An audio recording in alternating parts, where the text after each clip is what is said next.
sitting there and being angry, like how angry are you going to get? Anger hasn't been a big thing, but when I was younger, I definitely had more anger than I do now. And if I do get mad, I find myself kind of disappointed in myself that I'm even mad. Can you guys think back to a time where you used anger to fuel something? When I was powerlifting, I was using emotion, but I was really just trying to get hyped. Dude, you got to be doing more with your life than what you're doing right now. Mm-hmm. And like, so I was angry at myself for throwing away so many years. For men especially, communicating anger in an angry way, people will perceive that as dangerous. Getting mad at a woman, as a guy, you can't do that. When you see your kids like have like a total meltdown and freak out, like where do you think they learned it from? Sometimes your kid might be like, that is how I'm supposed to communicate my anger to somebody. I'm not saying I work out every day because I'm angry, but I think it does help me not be angry. But if I did get mad and maybe I pushed him and he did pull out that gun still, I'd be dead.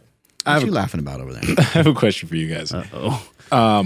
Mark, if you found out that until your 14th birthday, everyone was calling you Mark, but your birth certificate was like Daryl, and you found out about that in your adulthood, how would you feel? Would you feel anything? Like that you were technically Daryl for 15 years of your life, but everyone called you Mark and you were Mark to everybody. I don't really know. Yeah, I guess I would want to know. I would maybe want to know why. Like, it would suck to not. Like, if I didn't know why, I guess it would be kind of frustrating. Like, if I didn't know why I thought my name was something different, or who kept it from me, or what the situation was. How about you, Andrew? What if your name was fucking Pablo? Yeah, I don't know. So would you care? I don't know. The only thing that I can even get somewhere close to that was like, you know, like when you start going to school and people start like, oh, this is, you know, Stephanie Marie, this is so-and-so, da-da-da. And so I'm like, what's my middle name?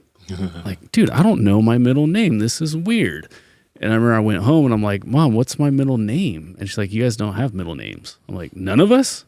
Like, nope. I was like, why not? She's like, we just, you know, didn't want to bother. I'm like, yeah, cool, Mom. But yeah, no, I don't have a middle name. And I thought that was kind of like, all right, no biggie, but whatever. Yeah, no, I was at my mom's house.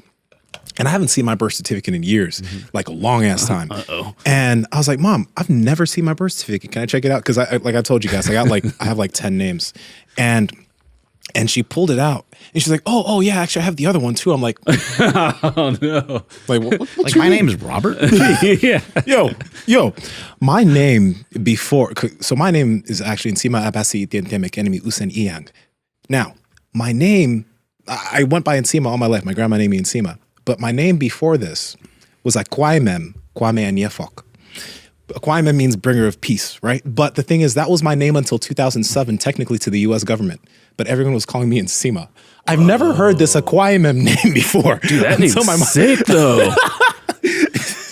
No, I like the name I have, but I just find it funny because like, can you go by both? No, I can't. But my mom technically changed my name to what everyone else was calling me in 2007, and I never knew she did that until like last weekend. I was like, Mom, why didn't you tell me? Wait, so does that mean you're 7 years older? Damn, me and you're the same age. I just found it so funny that my birth certificate name was not my name for like the first 15 years of life. The bringer of peace. tying people up like a pretzel in his spare time. Yeah, I love her. She's funny. That's awesome. Yeah, I don't think it would like. Yeah, I don't think I would be like mad about it, but yeah, it'd be interesting. I'd be like, huh? Yeah. But why didn't you tell me? Why did I know? Interesting. Yeah.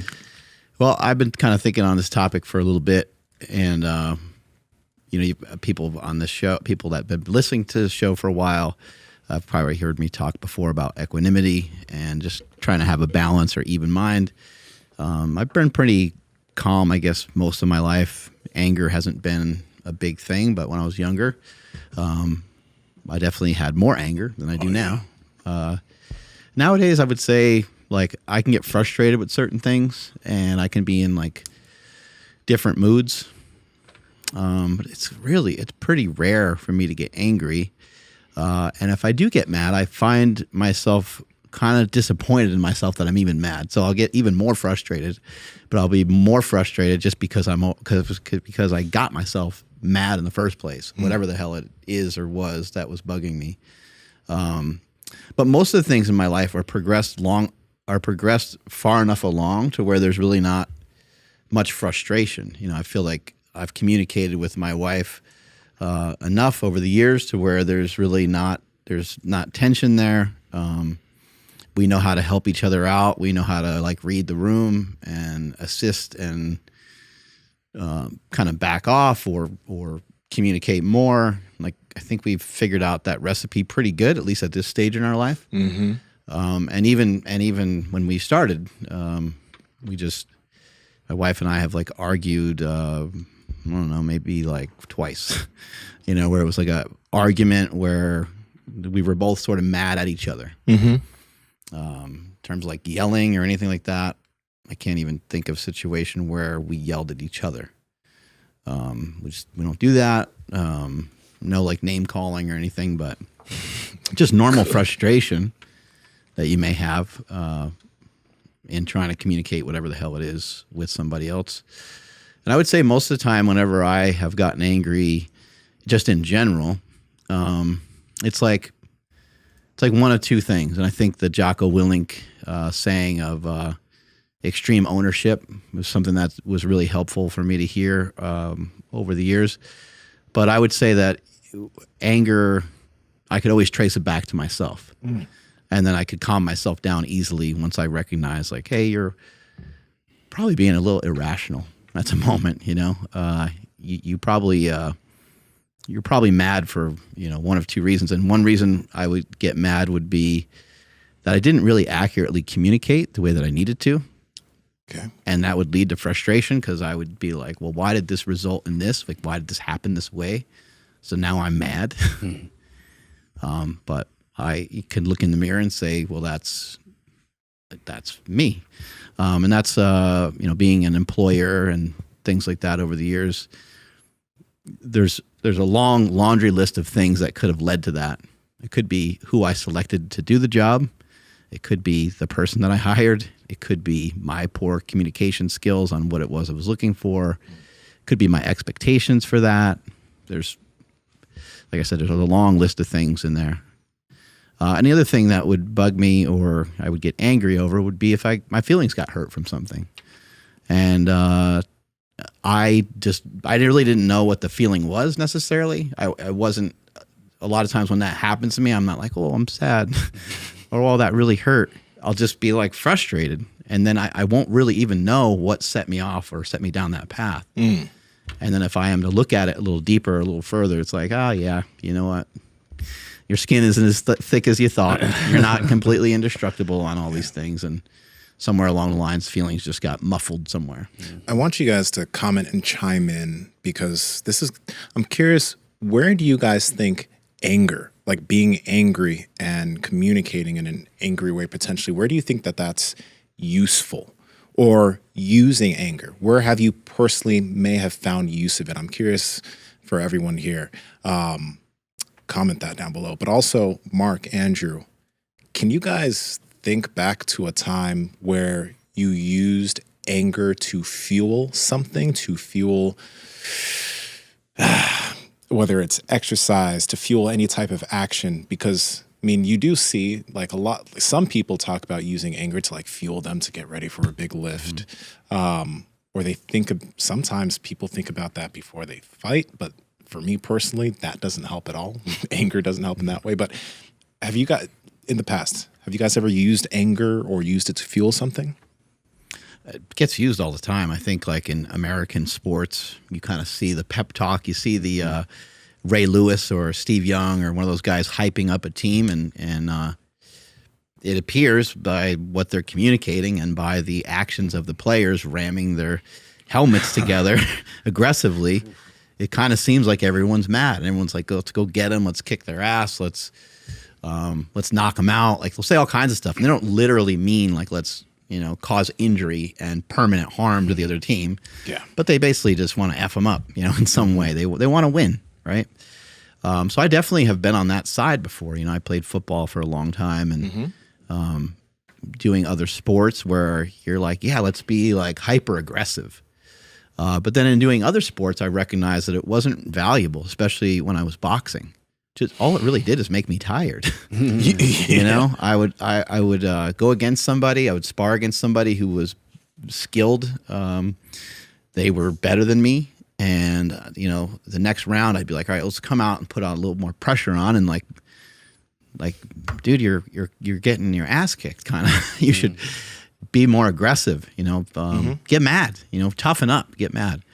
And then I would get mad and like my form would be bad. And then 30 seconds into that second round, I'd be like, you're erratic. And I'm like, holy shit, I'm really screwed at this point. So I think I have used anger. And then of course, when it comes to powerlifting, I would get like hyped up for a lift. But I would say that over a period of time that when I was a kid, when I was a teenager and I was lifting, I would get hyped up for certain lifts, or might get hyped up for a workout, and I might use some anger. When I was powerlifting, I was using emotion, but I was really just trying to get hyped, like hyper focused rather than like hyper aggression. Gotcha. Because I found that, especially as I got stronger, I was just less and less stable. The more like fired up I got, the more pre-workout I took, the crazier I got on the inside and externally, the more the bar would shake on bench press and squats and deadlifts and stuff. And so, and then especially on the deadlift where I wasn't as good on the deadlift as the other ones, if I got myself too emotional on that particular lift, I'd mess something up. Like I would just go to do the lift and I would be like 20% weaker. And I was like, what happened there? Like, that's really weird. It's because I just like went into it in like a rage and tried to do the lift, and I screwed something up like immediately. Like my form fell apart right off the bat. You can't be focused. Like trying so hard, you know? Yeah. Yeah, and I wasn't focused. Yeah. Yeah, you know, like those, they've been going around a lot lately where it's like a dude gets broken up with or he gets dumped, and it's like the origin story of like when he started lifting and stuff. So it's kind of similar, but not too much. But like after I got divorced, I wasn't like angry at like my ex, or I wasn't angry like at the divorce. I was like, I don't want to say broken, but like I was more upset at that whole situation, and I was like angry at myself. Like, you know, I felt like, you know, I was like 26 or 27, and I'm like, dude, like I'm not in really good shape. So like I was pretty like angry at myself, and so like I use that as motivation. But it quickly turned into like, whoa, like I can do some cool stuff in here. Like, look at me, like I'm showing up every day in the morning with like the other guys I've been lifting for a long time, and you know, really early. So I guess it maybe kicked a little bit. But then, like, I feel like if I had kept going down that road, it would have gotten really bad. Like, I would have been like the, you know, dark hoodie on every day, not talking to anybody, like super emo and like just mad at the world for no reason. Yeah. But that was not the case with me, thank goodness. So like I said, I think it helped me like get that initial like, dude, you got to be doing more with your life than what you're doing right now. And like, so I was angry at myself for like kind of throwing away so many years, being like, oh dude, I'm so far behind. Like we got to get going. And thankfully that like I said, pushed me to actually start lifting and kind of start like, I don't know, making something of myself. And that's awesome. Like being, you know, disappointed and angry at yourself for some of the actions you took. And that's like, okay, let's change that. It's not like you're fucking getting angry to fuel something you're about to do. Like, you know, I would never get angry before grappling with somebody because then I won't be able to think clearly. I couldn't imagine getting angry before some type of athletic competition because, again, you wouldn't be able to think clearly. But I'm really trying to think about where it really is useful. Like, you can feel angry. There have been many situations where I've felt angry or frustrated, as you're saying. But I would say it's probably fair to say all of us feel and go through anger daily almost, right? I mean, to some degree. To some degree. Some sort of frustration. You spilt your shaker cup of protein in your car. Or stupid stuff. Fuck, you know. It's like it's gone. Right? It's here and there. But there's the thing that people got to be careful with, and I've been attuned to this like forever, just because like I'm big and black. It's like, and any man in general too, you need to be careful about how you show your anger, because like for men especially, communicating anger in an angry way, people will perceive that as dangerous. Yeah, being aggressive with it. Yeah. Being aggressive with it. I mean, we were talking about this before, but you've been around like maybe, and one of your boys gets angry and everyone kind of goes silent, like, It's uncomfortable. Brian kind of mad. Okay, brother. But also, the other thing is also like getting mad and angry at a woman. As a guy, you can't do that. If you ever do find yourself in that situation, you need to evaluate how you can fix that. Because, I mean, it's not okay for women to do that to men either. Ideally, you shouldn't be yelling and cursing or whatever and getting angry at an individual like that. But as a guy, you need to be extra careful because you have more physical presence and power. Could scare somebody. And if Absolutely. you're doing it in front of your children, who knows how they're interpreting that. If you throw something or do something, who knows what they'll think of that over the years. We talked to countless professionals on the podcast about the importance of having strong feet, and chances are that wearing narrow toe box shoes has weakened your feet and your toes don't function the way they should. Sucks, bro. Yeah, that's why we've partnered with Paluva, and they're the first casual wide toe box 5-finger shoe that you can wear running in the gym, literally anywhere. But the benefit of these shoes is that as you stick your feet in and your little toesy woesy start to get a little bit of spacey waisies, your feet will start to function the way they should because your toes will slowly start to widen out and your feet will no longer be this blobby little cast that they probably are right now. Andrew, how can they get them? Yeah, time to spread them cheeks. I mean toes. Head over to paluva.com/power project. That's PELUVA.com/power project. And at checkout, enter promo code power project 15 to save 15% off. Again, that's at paluva.com/power project. Links in the description as well as the podcast show notes. They got tons of them. Check them out. Actually, for you guys who have kids, though, there are situations where you need to be angry or stern, correct? Like, how do you guys navigate that? Because it is necessary at times. Yeah, and you're talking about towards the kiddos. Talking about towards the kids. I don't have kids, so I'm just curious on what you guys. Yeah, I do think that it's important to be assertive. I do think it's important to be stern. I would say that I don't think that you have to be mad or angry, but I think it could be helpful to appear that way. Could be helpful to say, God damn, I told you not to do that or something. You didn't mean to cuss. You didn't mean to be like that aggressive, but in that moment you just kind of flipped a switch just to show them that that's not an acceptable thing that you want to see them do, whatever, especially if it's dangerous. And if it's dangerous, it might be more of a knee-jerk reaction, them, running into the street or something like that. But even that, I don't really think it's extra helpful to necessarily be mad. I think it's important to say, you have to be, so in the moment, yes, you might have a particular reaction, but later on, it's important.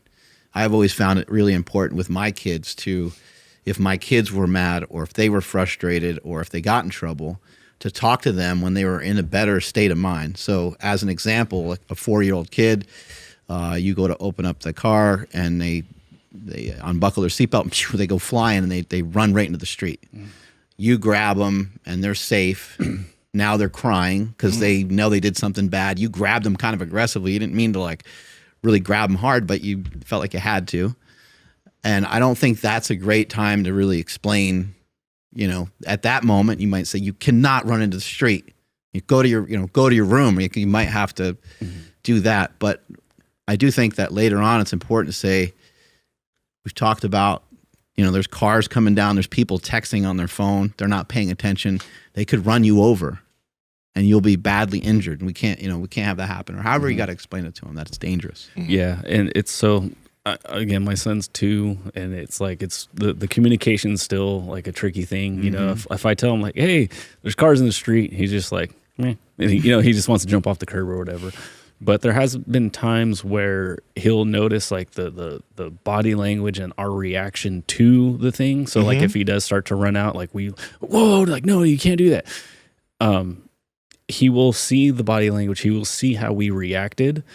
That's enough. Like if I grab him and put him on the sidewalk and be like, you can't be running out on the street. Like it's going to go over his head because he's 2, but also he recognized like, oh, like that was a little bit different than like, don't chase the dogs or whatever, like it was, like I said, like the body language was there.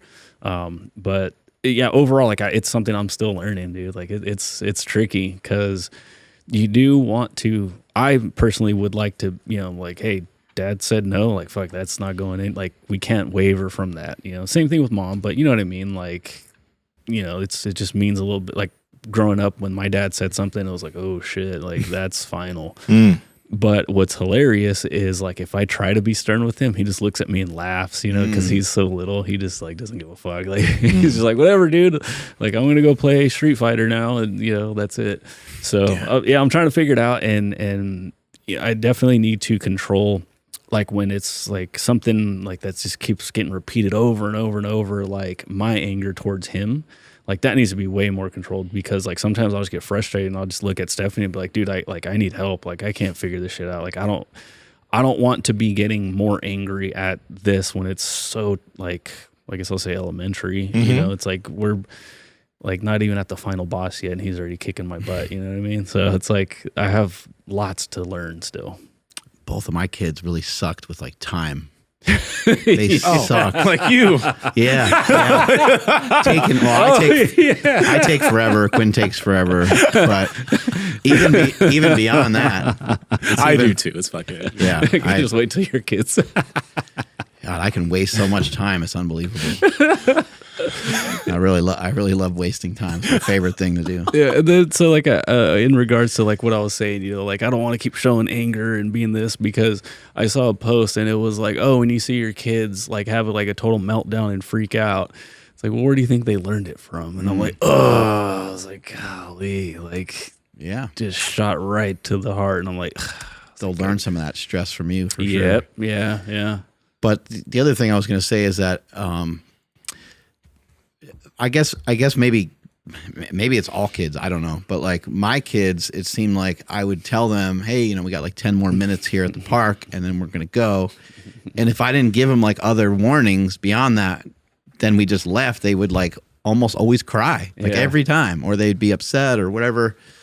And then I had to like try to, you know, I don't know, make some other like barter to figure out how to get them to the next thing. Like, all right, we'll go to the frozen yogurt place or something. I don't know. I'd have to, just make shit up. Yeah, like I just don't want to hear them complaining so much or whatever it is. And I don't want to like yell at them because I've tried that before and that didn't really work very well. Yeah. So I'd have to give them like a countdown. I like that. Like, Jake, we got, you know, we're going to leave in about 10 minutes. You know, okay, I see you're playing with your friend. He's got to go too, you know, and then I'd have to say 5 minutes, and then I'd say 3 more. And then I would like, sometimes I would just, I don't know, give them like a 2-minute warning a couple times in a row and extend it so that they kind of saw that you're allowing them to like hang out more and play more and stuff like that. That worked actually really well. It was just like annoying that I had to be that patient with it. I loved the, like when you cut them a deal. When you're like, hey, like we're not supposed to be here anymore, but you're having so much fun. I gave you an extra 5 minutes. Yeah, I'm definitely going to use that. Yeah, it's so funny. Nigerians are like a people that have like volume to them. So like everything is at a higher volume. You call it like if I'm speaking to my mom on the phone, I'm like, Mom, I can hear you. Or you, my grandma, like, yeah, yo, everything is up here. Andrew, yeah, where are you? Dude, my sister got all that. She is loud. But the thing is right, me, I'm not a yeller. I'm not a screamer. I didn't pick up those things from my mom or my grandma, right? But the tricky thing is like, what is your kid going to pick up? Because I was with someone who, her parents were yellers and her parents also did shit. And like they yelled at each other. So that was her preferred form of communication when she got frustrated, yelling and cursing. But not everybody picks up on that. Not everybody will take that from their parents and think that's right? So it's like, it is tough as a parent because like you're gambling with your actions. Because sometimes your kid might not take that from you. Your kid might be like, that's too much for me, right? But sometimes your kid might be like, that is how I'm supposed to show somebody I love them. That is how I'm supposed to communicate my anger to somebody. And then they'll go and they'll replicate that with whoever they end up being with. And then it's a fucking nightmare. Yeah. It's tough. It's almost like not walking on eggshells, but like you could do like all the proper right things you would love for your son to do growing up. You can do them 99 times in a row, and that 100th time that you don't leave the door open or hold the door open for somebody, and they're like, all right, fuck everybody, I'm gonna do that then. It's like, no, you know, you lock in that one bad habit or whatever it may be. Yeah, kind of seeing my wife, you know, who's just way different than me. She's not afraid to like be angry. She's not afraid to show anger. She does it all the time. I mean, let's just like an example.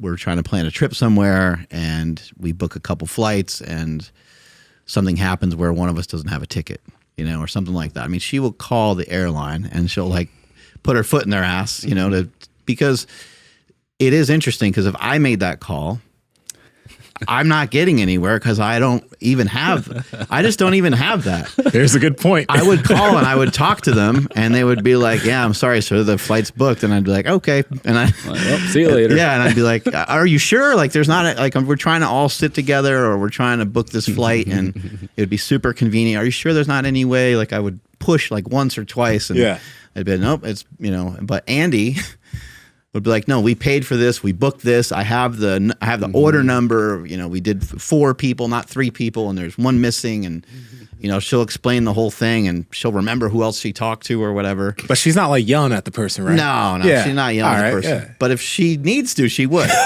because I've seen that before too. So yeah, she does not afraid to. If she feels that she needs to, I don't really feel like. For me, I don't. That's not really a way I normally express myself, so that would be really uncomfortable for me. Even disciplining my children was always super uncomfortable. I never liked that. Yeah, like I don't dig that at all. You know, when you I say had discipline, like what form? Just swat them on the butt or something, spank them for something that they did, or you know, you threw a toy at another kid. I told you about that twice already, and you know. I hated all that. So I did it like a couple times to Jake, and I was like, I'm not ever doing that again. That sucks. Just so nice. Yeah, it hurt me. Like made me sad. I was like, why am I hitting him for? What the fuck? Yeah. What's wrong with me? My anal? Oh man. That's gonna be tough. Why? What?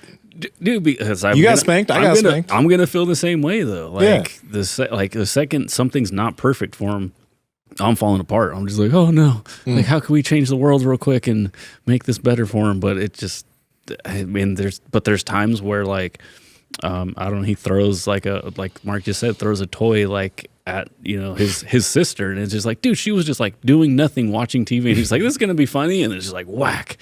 It's like, fuck, bro, like you can't do that. Or he'll just like, and when he's too old to do that, that's when you're like, this is a problem. You know, now he's still young, so he can get away with some bullshit here. Yeah, and so that's like my reaction, especially like because like he'll get frustrated and like he'll just like start going on like a slapping spree where he'll just get close to somebody and just be like, and we're trying to like hug him, hold him, like, hey, it's okay, and he'll just be like, no, and he just starts whacking people, and I'm like, I don't know where you got that. Like, I legit like who's like. Cartoons? He likes the angry reaction. Maybe he's just like, ooh. Could be, but like when he does exciting. when he does that to his mom, and I'm just like, dude, like, what's wrong with that? You're gonna have to learn a lesson. Slapping, you can't slapping women. You can't be slapping. Well, you just got to put them in. He learns early to put them in. This is their very place. true. You know what? Yeah, take it back. Learn how to make a sandwich. Yeah. Mommy, sandwich. Whack. I want it now. Stephanie. It's like, man, he said that sentence pretty clear. Dog, if I ever slapped my mother as a child, I would have gotten beat. That's what I mean, dude. And I'm just like, pull the bamboo stick or the belt. He's only one of the two. 2 years old, so he doesn't know. But does he? I think he's got pretty good aim. But that's the thing with that shit, dog. Again, I got spanked a bunch. I did a lot of stupid shit as a kid, and I know it. I remember. But I'm not traumatized from it at all. You know what I mean? But some kids are traumatized from that shit. Right? Yeah, some kids got spanked, and it's I was spanked, and again, I don't even know if my dad was like mad. I think it was my mom would tell him the situation when he got home, and he's probably more mad at her than anything else. Yeah. He's like, probably the last thing he wants to do is like, all right, I got to discipline my kids. Like, he's not super pumped about it after, you know, being at work for 9 or 10 hours. Yeah. She's like, it's just the principle, though. Yeah. yeah, exactly. That's wild. Y'all want to check out this video? We could do that. This Sat Guru talking about anger. This anger needed to be effective. Has anybody seen my mouse? Where'd it go? Mm. Okay, hold on. New setup. Sorry.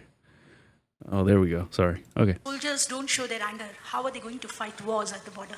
If they shoot in anger, they'll miss. They'll waste the cartridges.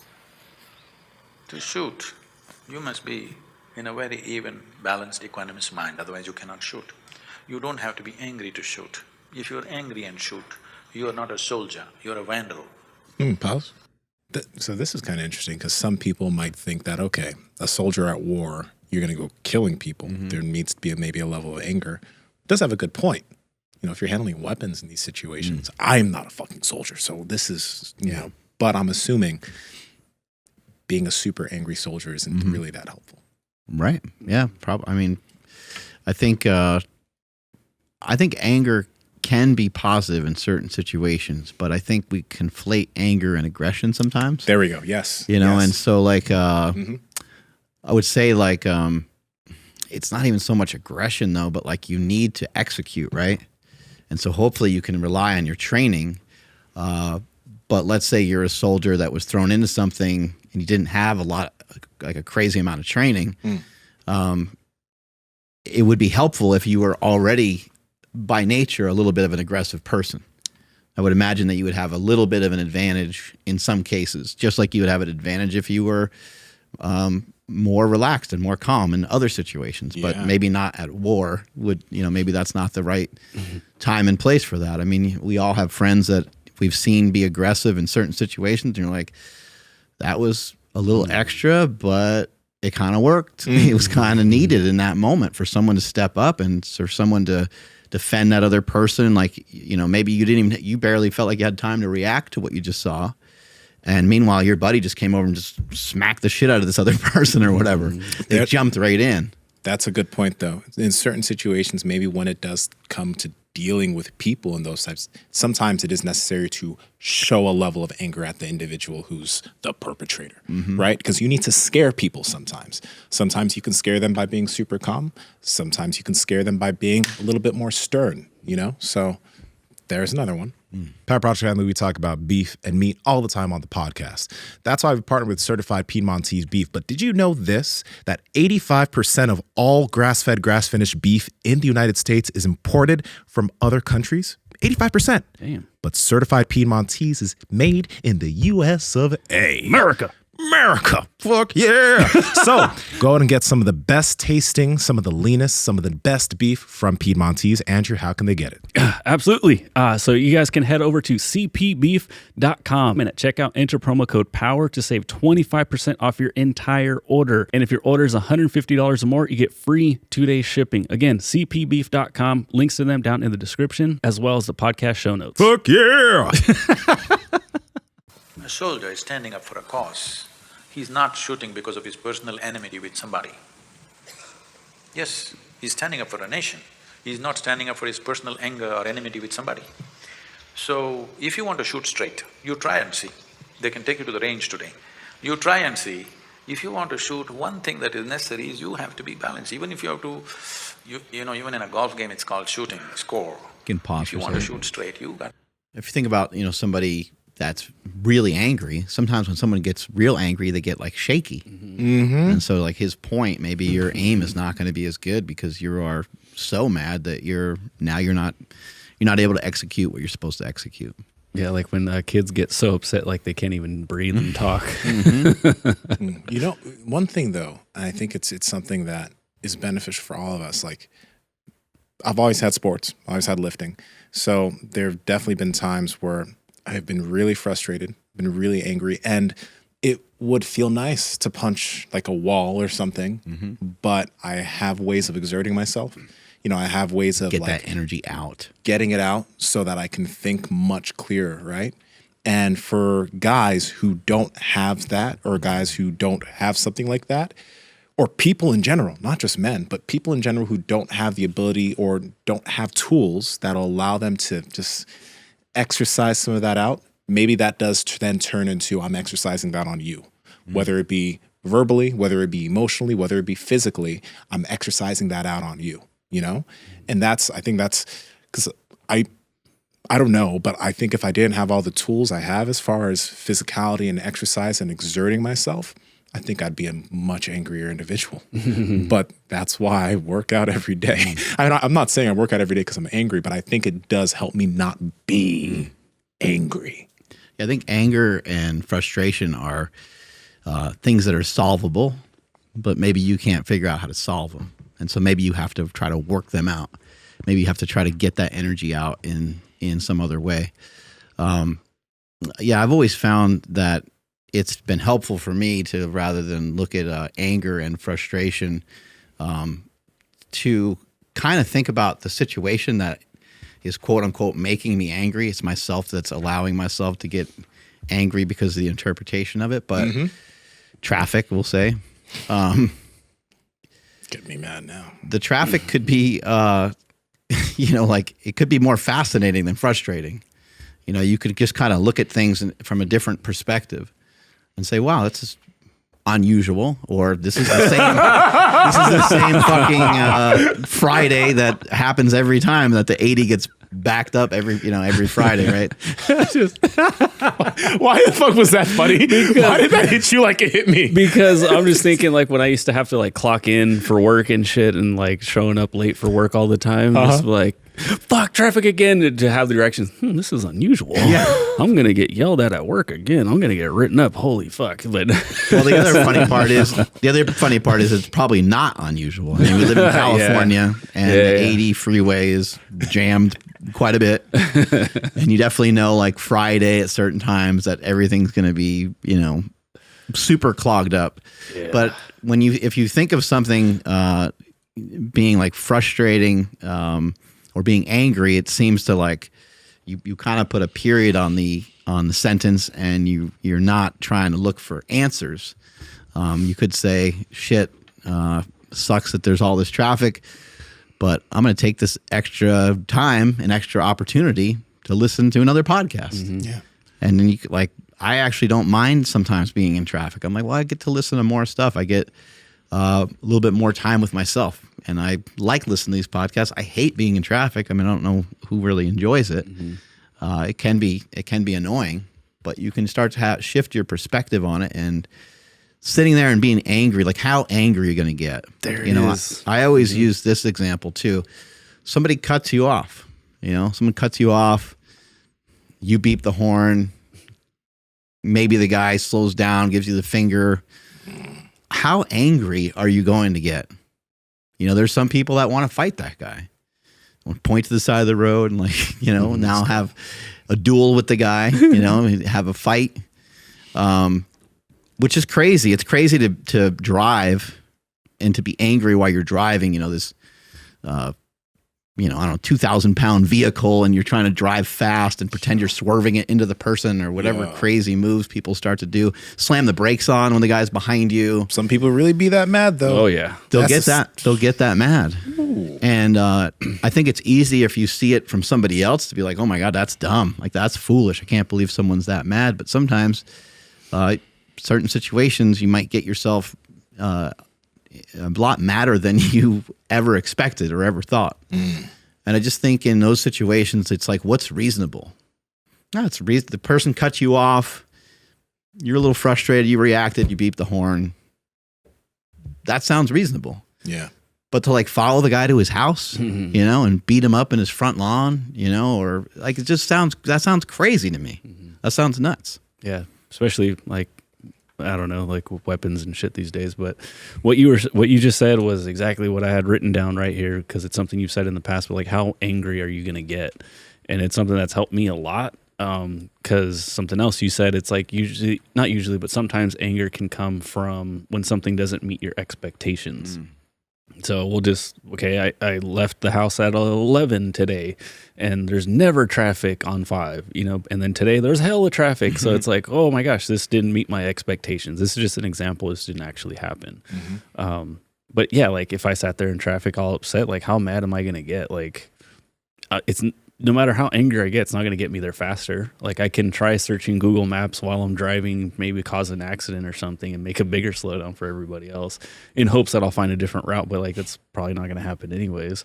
But where it's been really helpful is like, at the house or something, like the fridge goes out, which you just experienced, right? It's like, how mad are you going to get at that? Like in that moment, like, dude, the fridge is supposed to be working. Like, what the fuck? Like, it works every day. Why isn't it not working? And I got to eat, hot raw fish again. It's like, why is this happening again? And I got sick. Like, but I'm just joking. So like, how mad are you going to get at that? And, again, like letting the anger kind of take over, like it doesn't help anything. So, soldier need not be angry. That's why I told you Krishna chose to give the Gita in the battlefield. He's talking about equanimity, not anger. Because if you want to win the war, you must be stable. Angry people will get killed. Please don't react to what I say, but consider this. Armed forces, especially those who are in active service, who every day face situations which is life and death in some way. I know Indian Army is not so much so, but still it is there, but I've seen how the US Army trains. They're training them to, come on, we'll do this to them, all kinds of vulgar words, and we're going to do this, we're going to do that. This is how we've been pepping up the armies. But I feel the elite forces everywhere in the world are not trained like that. They're trained to be very, very equanimous, to be focused, to be meditative, to not react, but to respond according to the situation. This element should be brought into the forces in a big way at the fundamental basic training, that you only respond, you don't react. This will make a world of difference in the way you operate. Whether it's with your family or with the business outside or with the actual job that you're doing, wherever it is. Your essential nature of the human being is this, which no other animal is capable of, is we don't have to instinctively react, we can respond consciously. This is where we can employ our intelligence. Otherwise, there is no room for intelligence. The only reason why we are dominating this world is because of our intelligence, not because of our physical strength. If we do not exercise what is strongest in us, then we're losing out big time. So, we must shift every human being, not just a soldier, every human being, from a state of compulsive reaction to your conscious response. This is my fundamental goal with every human being. If only human beings were consciously responding, That's huge. they would do the best, isn't it? The best of their intelligence and capability. I think that's, amazing and obviously really well said. He's a great speaker. Some people might be mad at our show right now because he talks a little slow. And that was on 1.25. I was going to say, you can always 1.2 him, but You had him That on was 1.2? on 1.2. Yeah. Wow. he's real He can get deliberate. slower if you guys want. He's very, very deliberate. But yeah, it's an opportunity to use your intelligence. It's an opportunity to think on. Let's say a text comes your way, and you start to feel mad about it. You don't have to text back right away. If you just pause and you go and do whatever thing you were about to go do anyway. Go do that thing. Go to jujitsu. Go on your run. Go lift. Whatever it was you were going to do, or even just go and take a shit or something. Give it a couple minutes, and then look at it again, and then say, "Oh well, maybe my significant other, maybe they're not having a great day, or maybe they're frustrated because I'm away." Or you can just look at it differently. If you look at it again, right? If you look at it more than once, if you pause on it, there's no rule that you have to be so reactionary. I like what he said, respond rather than just react. It's real easy to, our people, I mean, it happens. Shut the fuck up. Right? See, you respond. You're not getting mad. You just laughed. What? I didn't make you lose your train of thought. No, I think You guys just get in a crazy argument. no, it's a good point. You can try to find out more. Like, why did that happen? What has led to this? Most of the time, Oh God. most of the time, people aren't trying to really like hurt you. Shoot out You your know? nose a little bit. Most of the time, I don't think people are really trying to hurt you. I don't think people are really trying to, I'm going to send this text to completely ruin everybody's day. Occasionally that might happen. Occasionally there's situations in life where that happens. But for the most part, people aren't just out to naturally be mean to you. So you have to kind of think about it a little bit more And you can kind of look at it like, well, maybe I'm actually being a little selfish. Like maybe this shouldn't bother me that much. Maybe this shouldn't inconvenience me so much to have somebody ask me this question. It's not really that big of a hassle. Just calm down. It doesn't matter that much, right? But if you don't pause, then you're probably just going to end up reacting all the time. Yeah. And I mean, many people can probably also relate to the idea of like, if somebody, whether it's a significant other or whatever, if they do start to get quite angry, if they do start to yell, what good ever happens when you fight fire with fire? You know, like if you start to bring yourself up to that level where now you're yelling and screaming or whatever, usually things just don't end that great where both people are doing that. So it's like, it's something to be careful with if you are in a situation where, let's say, somebody does, that is their tendency. It's not, it's worse for you if now, because you're having to deal with somebody who's angry, if now you have to get angry to deal with an angry person, right? And I'm happy that's something that I've dealt with before because I'm not someone who generally does that.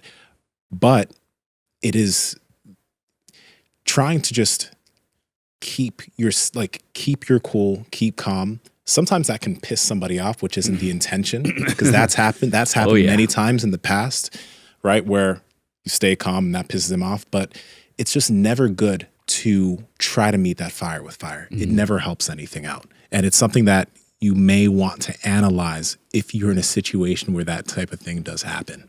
You know, I find it's really rough for people who are married, and that's the form of communication or the method of communication for both or one of the parties. It's just like, goddamn, that is need help. Yeah, it is. It's like I'm curious how much of that, like what you're just explaining, it has a lot to do with like not letting go of their ego also. I say that because my ex was I have to get the last word in person no matter what. And once I learned that, I was just like, all right, I'm just going to not stop. I'm not going to say shit. What a stressful life and then, that would be. And then that would frustrate her because like, oh, you don't have nothing to say to that? And like, well, if I do, you're just going to keep going. And I don't want to keep going. But like I've seen her get in arguments with other people, and when it was somebody else that's the same thing, I'm just like, hey, neither one of you are gonna win. And it's so funny that you want to win. You know, like I thought that was really interesting, and this was me like didn't know shit about winning, right? Necessarily, you know. And it's like, oh, but one of them wants to get over on the other person, and it's like, well, okay, wait a second. So just thinking about it right now, it's like, I wonder if like they couldn't let their ego go to just be like, all right, I'm gonna not get the last word in. You know, it's so weird. Yeah. Do you have to care so much about everything too? Like, do you have to have an opinion on everything?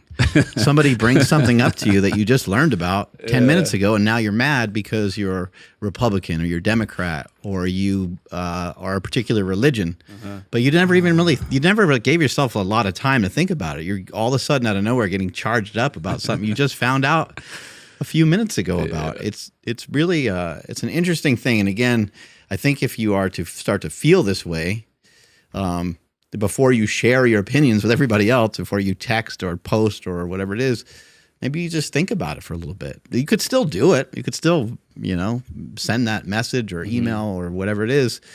But what if you just give it an hour, 2 hours, sleep on it, they say, which might be harder, but give it some time. Grandma always used to say, I'm not going to increase my blood pressure over these. Yeah, exactly. Right? It's like, she knew what she was talking about. It's amazing. Oh, dog. Like, nah, when you start to, like, that shit kills people, especially as you get older, yo. Yeah. You need to be careful about how often you let yourself get riled up over things, because if that becomes a habit and that's just like a mode of being, you know, like, I'd much rather just learn how to, like, live peaceful. Right? What do you guys think are some good strategies if somebody is kind of getting frustrated? Like, what are some things what are some actionable things people can maybe do?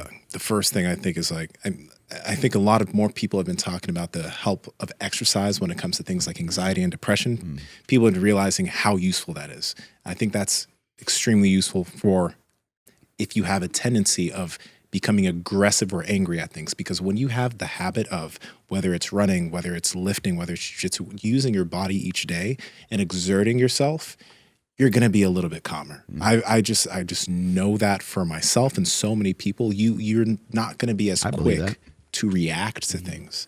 So have habits during your day where you just allow yourself to exert yourself, and have a habit of maybe if you feel something, right? And this actually happened the other day with my girl, right? When things happen, sometimes I'll get a little bit quiet and I'll be like, I need some time to think. But don't worry, we're good. I just give me some time to think. Because I just know in that moment, my response might not be the most thought out. And she understands that, oh, okay, cool. So he's going to think and then respond. And that's fine. Because we know that communication. I don't knee-jerk react to things anymore. Or I don't really knee-jerk react to things. Yeah. So I think those are two good things somebody could try out. Yeah, I would say the Jocko Willink Extreme Ownership, that has helped me a lot, especially like with like work-related stuff where it's like, I don't know, like working with like a bigger team. Like here it's really cool because it's like just mainly like back and forth, but like it's like, oh, why didn't that person do this or da-da-da, and then it's like, well, wait a second, like what did I not do that like showed everybody that I really expected this to happen, you know? So like instead of blaming others, taking full ownership and understanding like, wait, no, like this is in part my fault also. And then changing that up to being like, this is 100% my fault because I didn't, you know, lay out the groundwork to have everything meet my expectations. Because again, the expectations not being fulfilled is probably what, you know, made me upset in the past. So the that book is amazing, by the way. Extreme Ownership, highly recommended if you guys haven't dove in. It's really cool because someone like me, like who sucks at, someone like me who has a hard time staying like really focused on a book. I love that book because it was just like short stories followed by, or maybe it was the opposite, but it was like techniques and stuff that you can use in day to day, followed by like a story that they use that technique. It's really cool. The Henry Gracie's 32 Principles for Jiu-Jitsu is very similar, where it's like he breaks down like a principle for Jiu-Jitsu and how he applied it to life. It's kind of like the same thing. But anyway, sorry. So the Jocko book, Extreme Ownership, I think will help a lot of people, especially in this topic, actually. So that's a highly recommended. It's very intense, the origin of that story, too. He talks about how there's, after combat, they have these like debriefs. And they were going into this debriefing, and I could be remembering some of this wrong, but I believe that, you know, he had detailed information about exactly what happened. I believe he had, unfortunately, had a soldier die. Maybe it was more than one. Somebody else was really badly injured, I believe. And Jocko was the leader. I don't know what, commanding officer, I guess you'd say. And he was going to go into this meeting with the rest of his team, and they were all going to communicate as they normally do. And he was going to say, you know, here's what happened, and here's what so-and-so did this, so-and-so did that, and it led to this. And just moments before going in, he had all his facts straight, who shot this at what time, who shot that, how many rounds they shot, what the action was, who their enemy was, exactly where they were, the coordinates and everything. And something just hit him right before he went in. He was like, fuck all that. I'm not going to even read any of this. I'm just going to go in and just speak from the heart. I'm just going to, it's my team, and so it's my fault. And they started talking, and the commanding officer, somebody that was above Jocko, started speaking and said, you know, hopefully today we can clear things up and figure out exactly what happened so this doesn't happen to somebody else. And Jocko stands up, and he starts to say, you know, there was a lot of errors that were made on that day, but I take full responsibility. This is my group. And then the guy next to him stood up, said the same exact thing. The guy next to him stood up, said the same thing. The guy next to him. So they all basically stood up and took full responsibility for the whole thing. Because in the end, it didn't matter who's, like, we're just going to sit here and point the finger and we're going to be angry at somebody. Like, somebody died. Somebody lost their life, you know, in this particular situation. And luckily for the rest of us, we're all a bunch of pussies and we're not fighting. we're not doing all that stuff. And the consequences are less. But what a great thing to do, to take ownership and to say, you know what, I'm part of this mess. You know, I'm angry, I'm mad, I'm sad, I'm this or that, and this project didn't go the way that we wanted to. You know, I got to admit that I'm part of it. And then also, why are you expecting other people around you to change? Why are you having an expectation on the person that sits next to you at work, that all of a sudden, out of nowhere, they're going to be a 10 out of 10 on this project. When normally you know that there is 6, and you feel like you might need to pick them up a little bit in certain areas. You know this. But you're anticipating being frustrated with them once again. You know, and then you're mad, and it's interesting because you are like, again, the traffic. There's always traffic. There's always traffic. Like I remember living in LA, and people would use the LA traffic as an excuse. I'm like, it always takes an extra half an hour, an extra hour to go just about anywhere in Los Angeles. So the traffic isn't new. It's been there forever. It's not anything we have to calculate extra for. It should be already included because it happens every day. Yeah. But meanwhile, people still get mad about it. Yeah. This LA traffic is something else. Well, I'll tell you what. It's been like that for decades. TRT, it's a popular topic. A lot of guys are hopping on it. It's something that we've talked about a lot. And you might think you're a candidate, but how would you know if you haven't got your blood work done and you don't know where your markers are?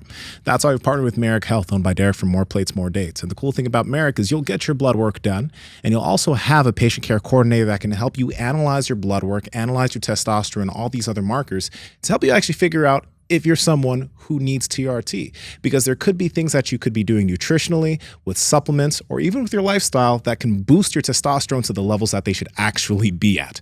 Andrew, how can they get their hands on it? Yes, that's over at merrickhealth.com/Power Project. And at checkout, enter promo code Power Project to save 10% off the Power Project panel, the checkup panel, or any individual lab that you select. Again, that's at merrickhealth.com/Power Project. Promo code Power Project at checkout. Links in the description as well as the podcast show notes. You can all probably remember like an asshole boss that got angry quite a bit, right? I remember some managers in my past. I'm just like, how? It's somewhat shocking sometimes. Susie? She was a coworker. She wouldn't get mad. She would just cry for everything. It was frustrating. But it is interesting. Like some people who get management positions, it's like they have power trips. And then they treat people like shit. You know what I mean? But I don't know. If y'all think, like, again, there may be some situations where it might be helpful to show extra aggression, right? But it doesn't seem that should be a consistent or a thing that you have to access every single day. Do you guys think there's a job where someone may have to get into that every single, well, maybe football players, right? The aggression aspect of football, I can understand. Yeah. Anger, I don't know, but aggression, like you're going to be tackling someone multiple times. Okay. But I don't see a reason why. I do think that if you're in an environment where there's anger, and it's not like a professional sport where there's like aggression and it's kind of part of it, I think you got to try to figure out a way to do something else to try to get into some other type of job. Maybe you can make a horizontal move, or maybe you can't climb the ladder the way that you thought in that particular building, but you might have to take a step back. It's going to make you feel better, that's for sure. It just live longer. Yeah, it just doesn't. It just. I mean, there's really no reason for people to be like mistreating, one another. It's like, I remember being in the car with Chris Duffin years ago, and I was encouraging him to start to do his own business. This is, I don't know, 12 years ago, 10 years ago, something like that. And Chris he got this phone call. I could hear the other guy on the other line. He had it on speakerphone, and he was just getting talked to like very inappropriately. I was like, holy shit. And then he hung up the phone, and I was like, is that like that all the time? And he said, yeah. It's like, it's pretty much almost every day. And he's like, I did kind of screw this thing up or whatever. And I was like, yeah, even if you did or you didn't, I mean, man, that's no way to be treated. And at the time, Chris was an all-time world record holder in squat, and he had a couple ideas for kabuki strength and stuff like that. I don't know if he made any products at that point. He might have made like one or two things, might have made the shoulder rock or something like that at the time. And I was like, Chris, man, I admire you. I think you're incredibly smart, incredibly talented. I was like, you hold an all-time, you squatted more weight in this particular weight class than anybody in the history of the world. she squatted more weight than anybody that weighs 220 pounds in the history of lifting. Like, that's huge. I was like, if you can figure that out, I think you could figure out anything. I was like, you need to figure out a way out of this thing. I know that you might need to continue this job for a period of time, but I was like, I said, I'm not a person to really like fight. I'm not going to like swing on anybody or do anything wild. But I said, I would never, ever in my life allow anyone to ever talk to me that way, ever, for any circumstances. And I don't mean that I would punch the person if they said that. I just wouldn't deal with that person anymore. Maybe I would have to defend myself in a particular way, but that's not really my style. You know, there's a little aspect to that where I think like, how much do you respect yourself? Because like, you know, I always reference past relationship, but I thought I respected myself, but maybe I didn't respect myself as much as I did if I was, you know, Maybe letting as much as you somebody needed to. as much as I needed to, or as much as I thought I did, because I've always thought that I do respect myself. But letting somebody speak to you in a way and just continuing to deal with that, maybe I didn't respect myself as much as I did, me personally. And I realized that, and that's sad. But if you're someone who you're dealing with just somebody's just rampant anger consistently, and you've been in that situation for a while, sometimes it's hard to leave, especially if you're married and there's kids and all that type of shit. But if you're continuing to deal with that, you got to think like, shit, would I want somebody that I cared about wanting to deal with this? Do I care about myself? Yeah. You might have to communicate with someone about it, you know? Yeah. You might have to talk to somebody about it, a therapist, a friend, something. You might have to, you know, and you probably don't want to. Probably don't want to say anything bad about the other person. And then also there's the fact that sometimes things do get reconciled and you might still want to be with the person. And then so there's that whole strange thing of now everyone hates your girlfriend. Right? Because you had to divulge something to some friends and like, I don't know why they're together and she's a bitch. And it's like, it just,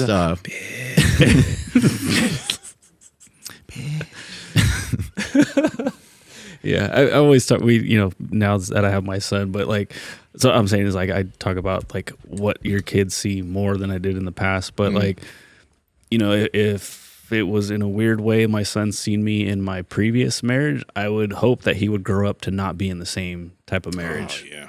Versus now, where it's like, yeah, dude, definitely. So you can, you know, kind of the same thing. Like if I don't know, like, if somebody's kids listening or hearing them complain about someone, you know, treating them bad at work or whatever, it's kind of the same thing. It's like, well, how much do you respect yourself and how much do you want your image, you know, portrayed to your kids that way too? You know, like there's a lot going on. And like, again, I know I talk about my son and kids a lot now, but it's like, dude, they see everything and they soak it all up and they mirror everything. So if you're in a weird relationship, there's a good chance that they'll be in one too. yeah, the football game every Sunday makes you mad. Now your son, you know, thinks that's normal. Yeah. Like he's going to be so pissed if his team loses. Yeah, I talk about it all the time, but like, you know, so my sister was... Sounds crazy, right? Yeah, my sister's like 7 or 8 years older than me. So it's like I had like another like mom in the house. Like she's like a lot older than me. I remember growing up, like her and her boyfriend used to argue all the time, and I thought that was normal. And so I'm just like, oh, okay, that's what happens. Like relationships are hard. And then so when my relationship was hard, I was like, oh, this is just part of it. Part of the game. Part of the game. Yeah, how hard is it supposed to be? Man, when you find peace, bro, though, like you and Andy is a perfect example. But when you find peace as a dude, you're just like, God.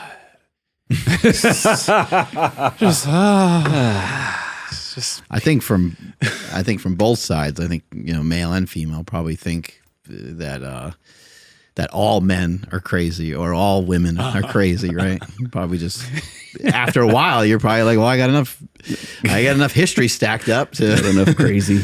to think that they're all nuts. But are you seeking crazy though? That's one thing I'd ask. Some people like crazy. right? Yeah, maybe you are looking for a little disruption.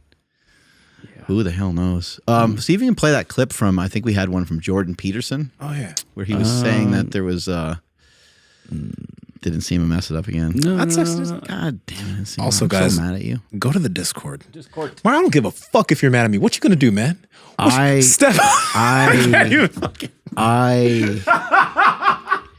I think I aimed my anger at the wrong person, and I apologize. I can't keep a straight face when I talk like that, man. I wish I could. Your face is never straight. It's gay as fuck. Check out the Discord, guys. Check out the Discord. All right, I'm sorry. His voice in this one is just extra Jordan Peterson. Okay. Is he crying? I know that neurophysiologically, anger is a multidimensional emotion. It activates positive emotion systems and negative emotion systems simultaneously. You see this variation in people, you know. I mean, I know some people who are real fighters, let's say on the political front, and some of them really enjoy a good scrap, right? It really seems to get them motivated. And this isn't a criticism of them necessarily. And then other people, and I think I fall more into this cap, I'm not really very interested at all in conflict. It bothers me a lot, although I don't like delayed conflict, so I'm likely to engage in it, you know, relatively upfront. And you could imagine that people are wired differently as individuals, so that for any given person, being angry might be associated with a predominance of approach motivation, right? Positive emotion, and a relative decrement of negative emotion. And for other people, that would be reversed. Super interesting. I mean, here's a guy who's kind of untangled a lot of things that plague people psychologically, and from a like a philosophy side of things. Mm-hmm. He's untangled a lot of stuff with his words because he's extremely intelligent. He's been studying this stuff for a really long time. I found it really interesting that he said, you know, there's like it's coming from a positive and negative emotion kind of simultaneously. That kind of fascinates me because maybe sometimes like being angry, like something might be urgent, and maybe if anger is part of your history and it's like encoded into your body a little bit, which I think it might be for some people, more so than others, maybe it's not always a horrible trait, you know? I guess the one thing you would be hoping for is that your anger isn't like really just directed at a person, that it's maybe directed more at like a thing that you have to do, or a thing that has to get done. Like, I need to go get this done. I'm mad that I need to wake up at this time to go to the DMV or whatever it is to get my passport so I can get on the plane on Saturday or whatever the case might be. Like, that might be kind of helpful to have the first reaction be that you're kind of mad. But again, how mad are you going to get?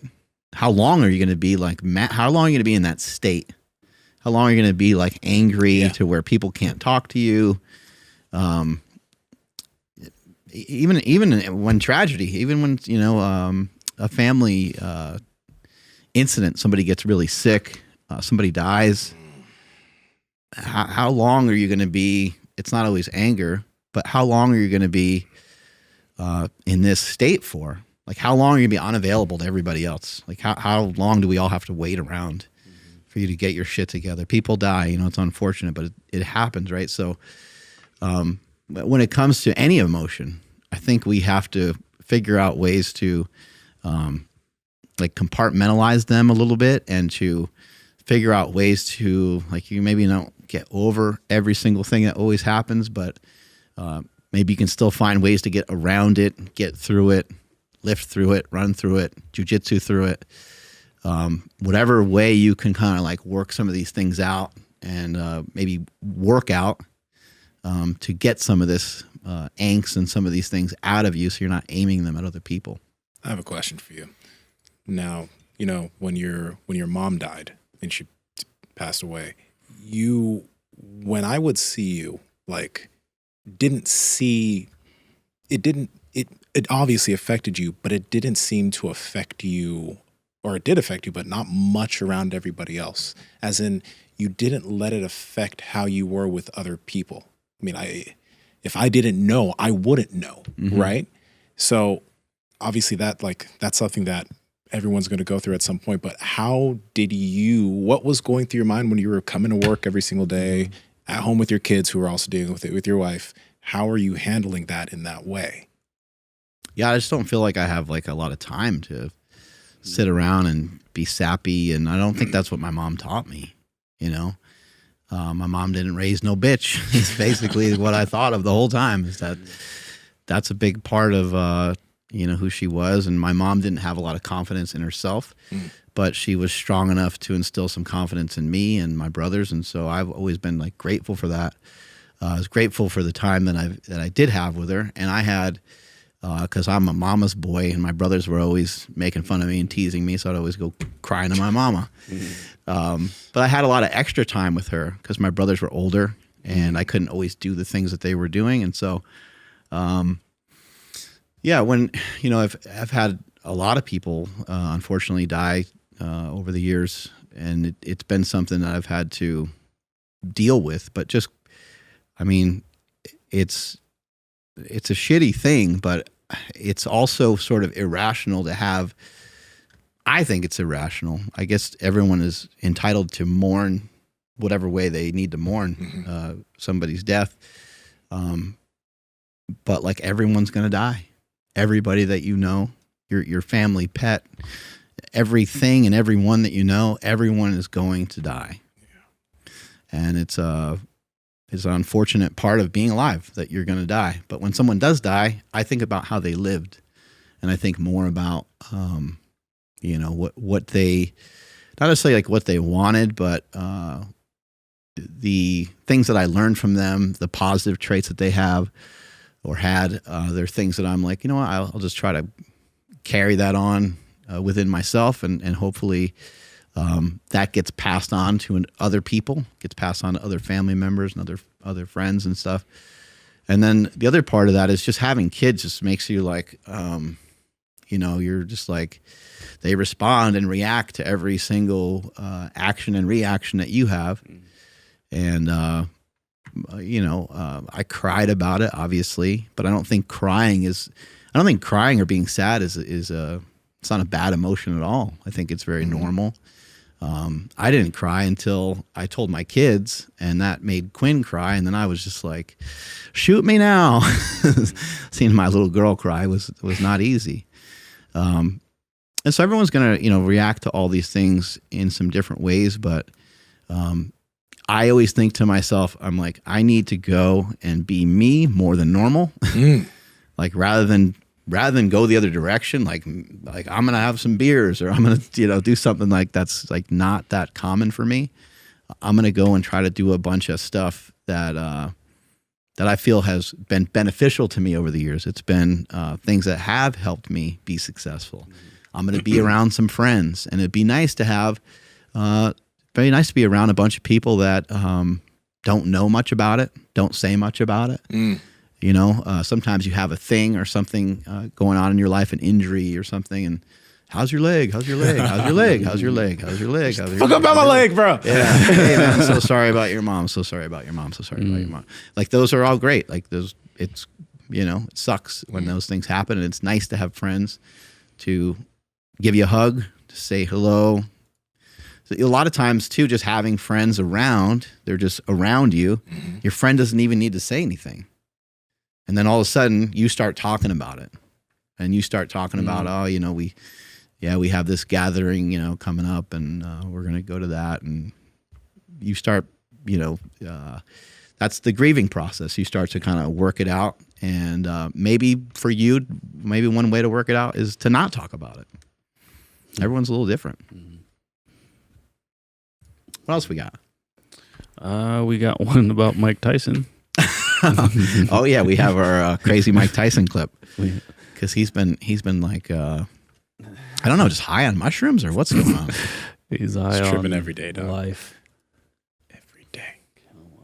I'm a big fucking rap fan from way back when. Okay. And I grew up in the 80s when rap really started to take off. Fucking Run DMC, LL Cool J, the Beastie Boys, the Fat Boys, Salt and Pepper. Give love a bad name. That's Bon Jovi. He's having a hell of a time, Mike Tyson. Oh my God, man. I wonder if you can find the other one where he's talking about KSI. I'll look for it. That would be amazing. His mind is just off in a different stratosphere. It's crazy how, you know what the cool thing is though? Since he's been working with Francis Ngannou, there have been videos of still so showing. Yeah, there's still videos of him like doing stuff with gloves on, and it's insane how that guy still moves. Yeah, he's still unbelievable. Like he's still going up and down, changing levels, swift with it.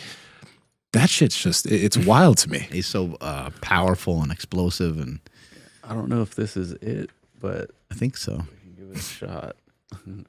Logan Paul is a businessman. This kid's really making some big moves, and KSI too. Those kids are making real money and doing their thing. What's that? KSI. Yeah. KSI. He's high, dog. He's so fucking high. Stuffs his KSI. face with like food. He's like eating a bag of pretzels or something. It's either weed or shrooms, because that's why he's eating like that. Yo, like he's got something. Man, that's funny. That's hilarious. I do have one more. I'm not sure. There's what a this guy that one knows is. a little something about anger. Yeah. Him and Dana White. For reals. Yeah. I don't remember what this one is, but I can play it. Oh yeah. Anger is such a misunderstood emotion. It's something in life that's vital in order to live, and it's destructive when we have it if used in the wrong way. You know, if we couldn't feel our anger, then we would never know that anything's wrong. So if we can realize if somebody's angry, that is a signal we need to listen to. And we need to pay attention to it. We need to validate it because it means they're threatened or hurt or feeling powerless or feeling rejected or something's wrong. But we got to talk about the expression and say, it's the other person. Say, I really want to hear what's wrong, but I need you to say it in a different way.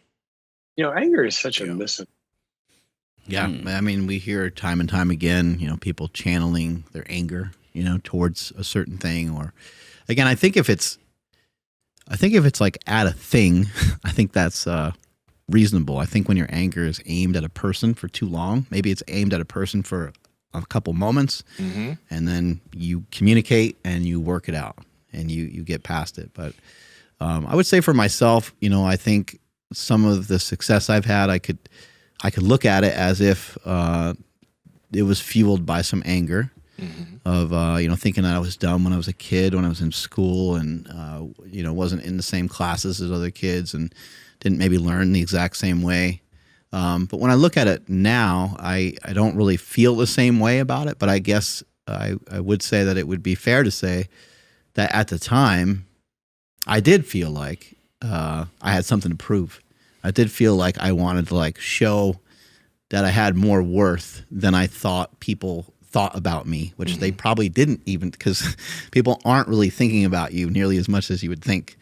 It was my own kind of poor interpretation, my own thoughts about myself that ended up probably fueling some of that. But yeah, I could kind of look at some of that and say some of that sparked a drive to, you know, wake up early and to do all the shit that I did over the years, journal and all those various things to, but you know, I wouldn't, it's like hard to really communicate in some